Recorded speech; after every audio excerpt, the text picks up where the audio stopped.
How to make a Pinterest board private. To get started, go ahead and open up the Pinterest application on your phone. As you can see, you are now in the Pinterest homepage. Here, you can view images and videos selected based on your activity and interests.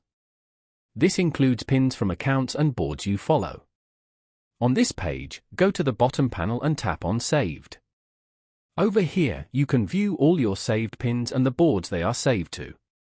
Open any of your board from here. Go to the top right corner and tap on Edit Board. Here, scroll down to the end and go to the Settings section.